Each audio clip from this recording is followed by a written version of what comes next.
Let's texture our game at this point. So let's go back to the default screen. Under render settings, we're going to go to shading and change to OpenGL shader language. For our viewport, we're going to set it to textured. I'm going to set my light here to a constant fall off so that everything's lit equally for now. First thing I'm going to do is add an environment. So to do that, I'm going to add a UV sphere. I'm going to smooth it out and scale it up. So I'm going to press S, let's say 50, enter. Now the sphere faces have a direction. They're not being lit by the light because all the faces are facing outwards. If I enter edit mode by pressing tab and I bring up the properties for the face normals, we see that they're all facing outwards. What we need to do is have the normals face inwards, so we're going to come down here and for under normals we're going to flip direction. And now we see that our sphere is lit by the light. However, what we're going to do is we're going to add a new texture for that sphere, and we're going to make it shadeless because we're going to be using a texture for an environment. Now, an environment texture is quite difficult to create, so we're going to borrow one. I'm going to go to Google Images and search for a spherical map. Okay, I found one here at openfootage.net. It appears they have a nice image. I'm not going to use the high definition, high resolution, high dynamic range images. I'm just going to use the preview image for our game engine. So I'm going to save this image. Okay, now I'm back in Blender. I'm going to create a new texture. It's going to be an image. And I'm going to load up that image I just saved. Now it's not mapped properly. What I need to do is create my own mapping for this image. Instead of using the generated one, I'm going to use a UV map. It doesn't exist yet, so I'll go back to edit mode using tab.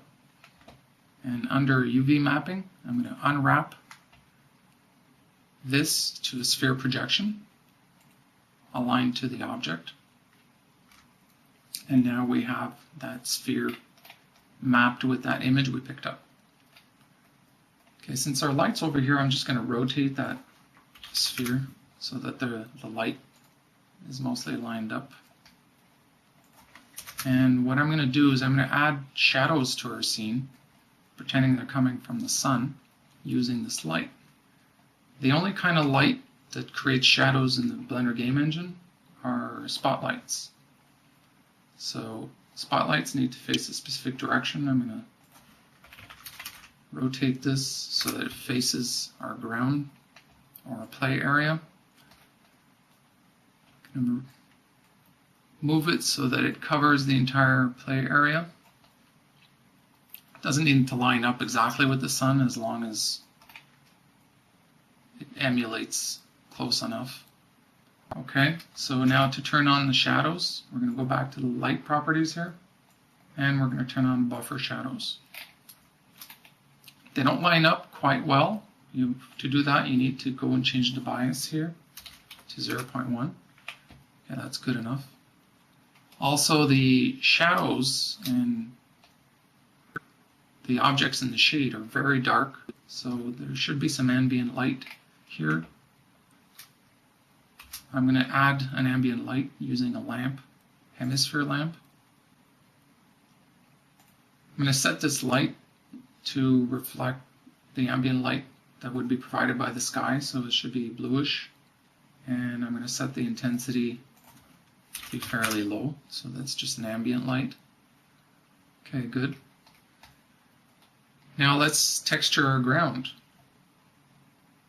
Let's go look at a texture. Let's go take another texture from the internet. So I'm going to look for grass, and I'm actually going to look for seamless tiling grass. Okay, let's see. There's one at Filter Forge here. Let's see what they have. Okay, that looks good.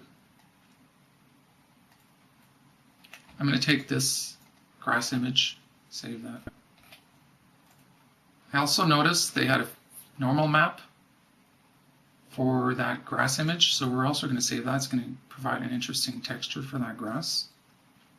Okay, so now let's add a texture for a ground.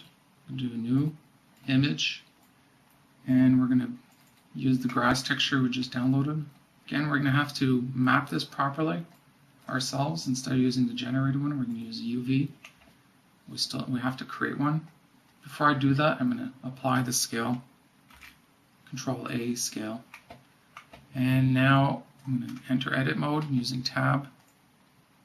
UV unwrap shortcut is U. And this time I'm going to do a smart project. And now we have a nicely UV mapped plane.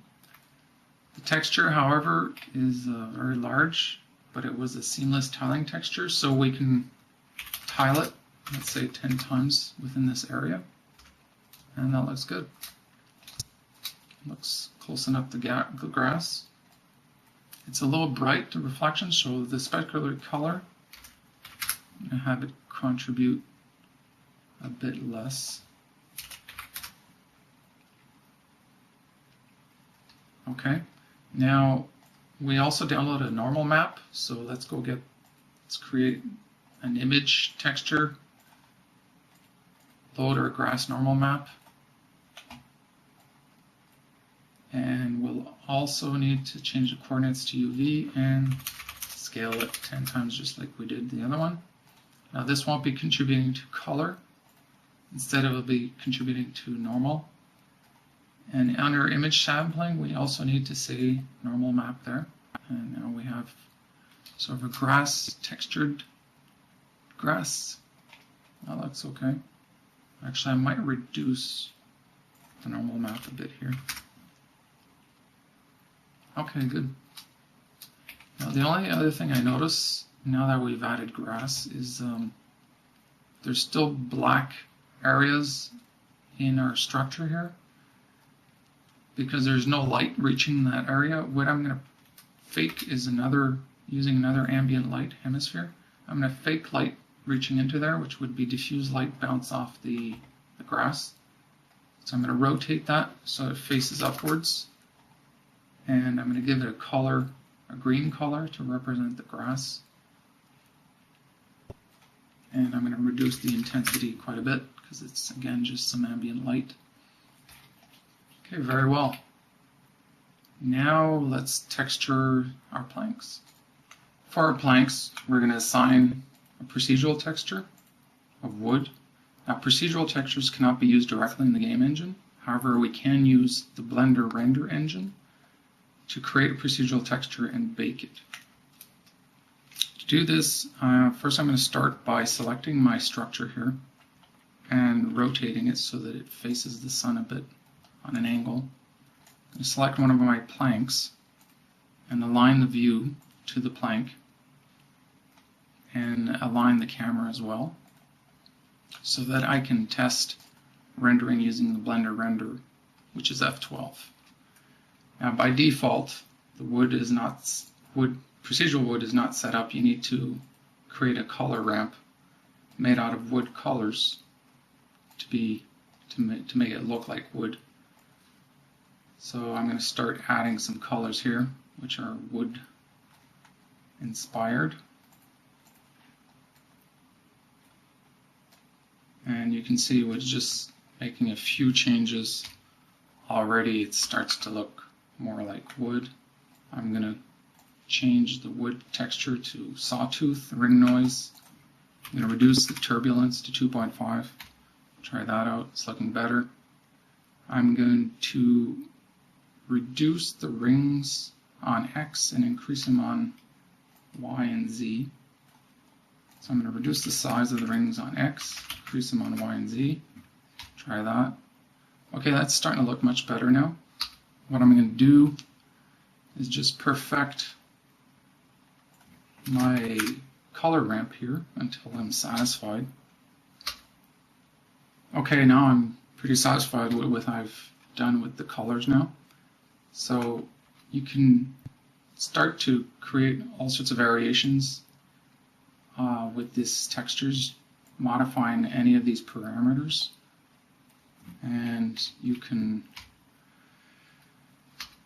create an infinite number of textures using procedural. You could go switch to band noise so we don't have any rings, etc. But once we're satisfied with what we've done, we can basically bake what we've created as a procedural texture onto, bake this 3D procedural texture onto this 2D, on a 2D image, which will be wrapped around this 3D object.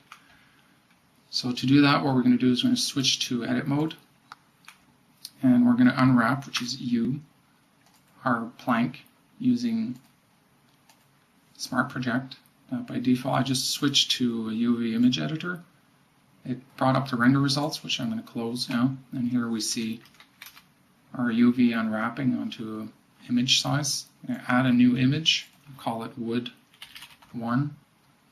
We don't need the alpha map here. Okay, now we're going to go to the Render Properties tab, and we're going to scroll all the way down and find the Bake button. We just want to bake textures, increase the margins, and bake that, and there we have it. We've baked our texture onto an image map, which can be used in the game engine. So we're going to save this image. Okay, now we can come back to our procedural texture, get rid of it, add a new texture for our plank, and this time it'll be an image map. And now we can open the file we saved, and of course we have to set the coordinates back to UV coordinates, and then that looks correct. I've also saved out a black and white version of this texture and converted it into a normal map to add some texture exactly to our planks. So I'm going to load that normal map I've created. I have to select normal map and use the UV coordinates, and that's not mapped to color but normal, and I'm going to reduce the normal mapping. So there we have it. Now we have a texture to our wood, and it looks pretty good. So we can change back to our game now and test it using the P key. So now we have quite a bit of texturing in our game. All we're missing is our spheres. Our projectile spheres need to be textured, but everything else is looking pretty good so far.